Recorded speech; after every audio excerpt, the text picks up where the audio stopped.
August the 1st has brought us some ridiculously looking speed champions, and this right here is another one. I'm going to see if I can pronounce this name correctly. We shall see. This is the Bugatti Centodieci. This thing looks so good, and I want to say originally when this car was announced, this is the color scheme that they showed it off in with that white and that black accents. Looks like such a monster. The front end, the back end, the lines, just everything about this thing looks like an engineering marvel. Now, oh, well, let's talk about the box art. I almost skipped to that because I wanted to talk about something else in the back. The box art reminds me of the only thing I can think of. I live in America, so for me, it would be kind of like that financial district in New York with all those high rises and high scale rises just driving past that financial district.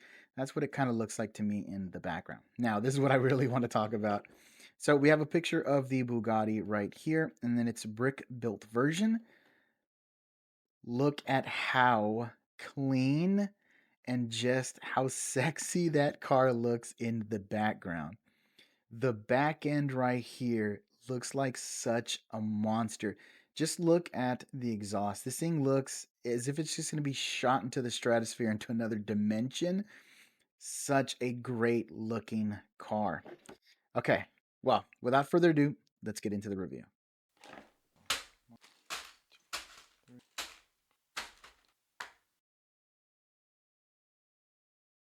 Minifigs first as always. So the printing here in the front is pretty simple. It does have the Bugatti logo right there in the center. And this minifig does come with two face printing. So that's going to be face printing number one. Now flipping it around to the back side. Very cool printing here in the back. So it does say Bugatti at the very top. And then the printing is some of the cars that Bugatti has made over the years, which I think is a very cool representation of like the car company in a whole and what they've produced over the years. It's pretty sweet. Now, over here on the right hand side to the lower bottom, I have no idea what that is. It to me looks like a flag, but I'm not sure, so I'm not going to speculate on it. Let me know in the comment sections below if you know what that actual symbol is down there. Now let me remove the hair and you can look at the second face printing right there with a little bit of a smirk. That's really cool. But yeah, overall, let me see if I can put this hair back on with the camera and boom.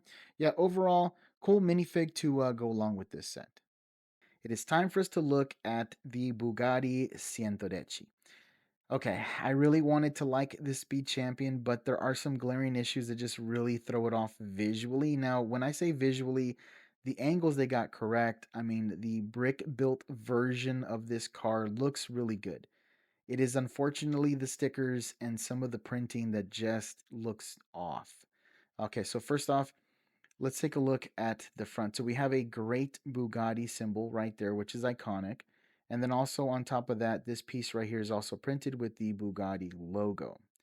Now, these lines right here would probably be really difficult to pull off with stickers, so they are also printed.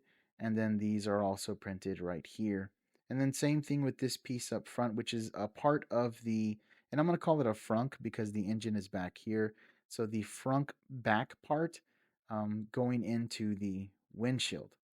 Now, I don't know if the camera is picking this up really well, but the white on the windshield is completely different than the white that's on the brick. And we've dealt with this before, but because it's such a large piece and it's a large printing, it's just screaming out at you like this is not correct. It doesn't look right and it just screams at you and it's unfortunate. Now, one of the cool things is the interior of this car is a kind of a bright blue.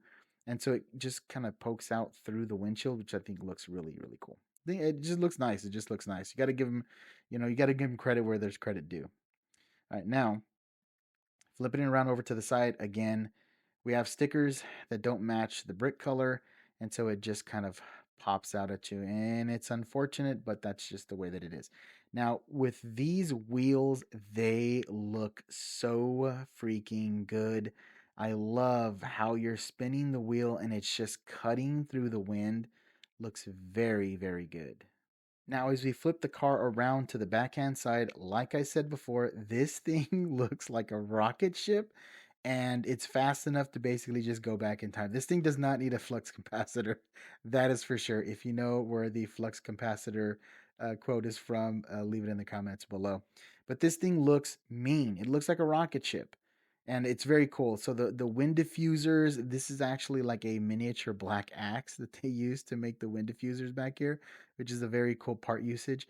And again, looks really really nice. But then we also have stickers. Now, for this part right here, I'm totally fine with stickers. It would have been impossible for Lego to pull this off in any way, shape, or form. If you look at pictures of the car itself, they're like LEDs that are imprinted into like these plastics that are super shiny and they're jetting out. It would have been impossible for Lego to pull off. So I'm totally fine with that being in a sticker. And then we have the Centodieci sticker right there.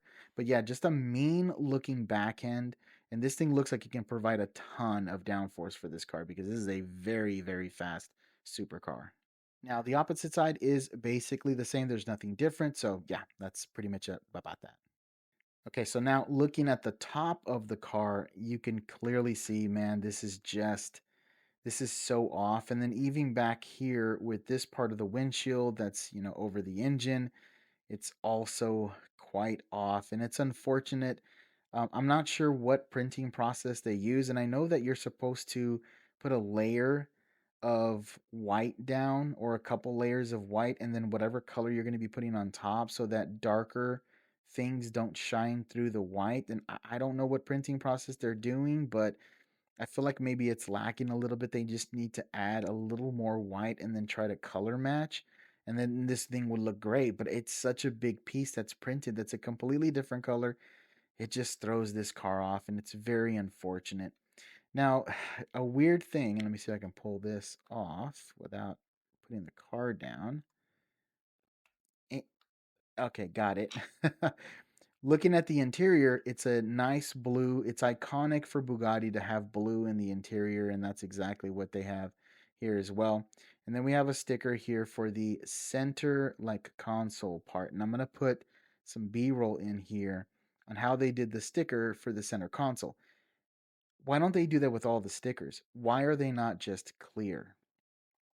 I'm not sure why Lego decides to I don't know why they decide to do some stickers clear and some stickers not. If they were to make stickers that were clear, then that would help with a lot of the different color matching and the different color problems that I would see. Now, obviously, there's no way you can do that with stickers that have different colors on the inside of the sticker, and that's going to be really hard to match. And okay, it is what it is about that.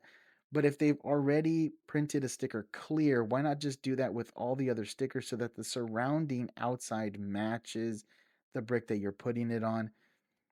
I don't know. It's just something that I guess we're probably going to have to deal with the life of Lego. Maybe eventually they'll find a new printing process that will help them with that. But yeah, I mean, this is a super bright white, but then it still has a little bit of a dark tinge from the background. And then compared to this, it's just a completely different color. And it's unfortunate. That's what throws this set off for me. I don't want you guys to get me wrong. The car overall is fantastic. The design, they were able to pull off the back end, the front end. It just looks great. But those glaring issues of the colors just not matching with the stickers and the windshield, oh man, it just really throws it off for me. So you're gonna have to figure for yourself, is the juice worth this squeeze? If the design of the car is greater than the issues with the color not matching, then go for it. But if it's gonna be something that's gonna be screaming at you constantly and it's gonna annoy you, then I don't know. I think I would not get this set. Again, it's going to be up to you and your preferences when it comes to something like this. So, if you enjoyed the video and you found it informative, do me a favor and hit this video with a like. If you want to see more content like this about Lego and reviews and just Lego in general, subscribe to the channel. I don't know why I got mixed up there, but I did. It is what it is. It was a brain fart. Don't forget to hit the notification bell. It just drops you a nice little notification letting you know that we have dropped some new content. Let me know in the comment section below. Did you get this set? Did you buy this set? Did you put it together? How do you feel about the discoloration and stuff like that? Can you look past it? Can you not look past it? Let me know in that comment section below. While you're out there hunting for Lego, looking for the perfect set for you, be safe out there, and we'll see you in the next one.